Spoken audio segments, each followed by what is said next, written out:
Bonjour.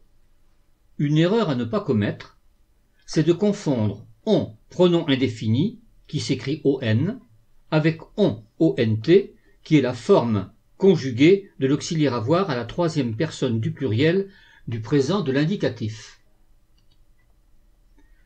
Observons la phrase. On sait que les ouragans ont toujours causé beaucoup de dégâts. Le verbe de la phrase, c'est c'est. Cherchons son sujet.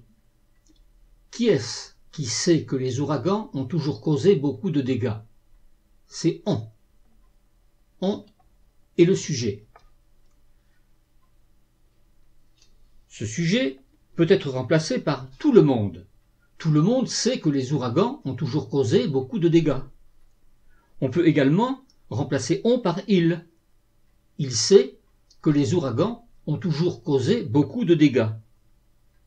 On, par conséquent, est un pronom puisqu'il peut remplacer un nom ou qu'il peut être remplacé par un autre pronom. Nous écrirons donc on. On sait que les ouragans ont toujours causé beaucoup de dégâts.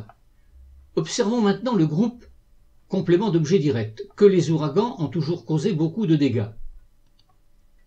Décomposons ce groupe complément d'objet direct. Il y a un verbe, ont toujours causé.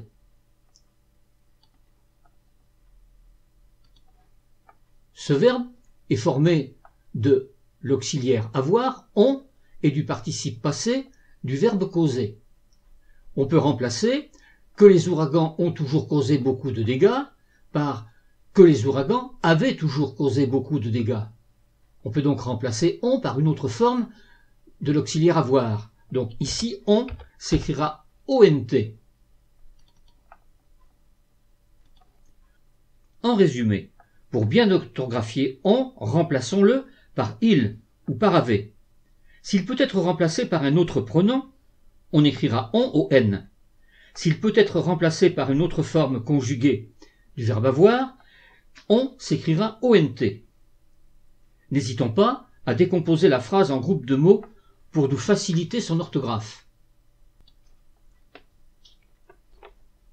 N'hésitez pas à regarder plusieurs fois cette vidéo afin de bien vous imprégner des notions qui sont abordées. Cela vous permettra de mieux les assimiler. Vous pourrez ensuite facilement les mettre en pratique.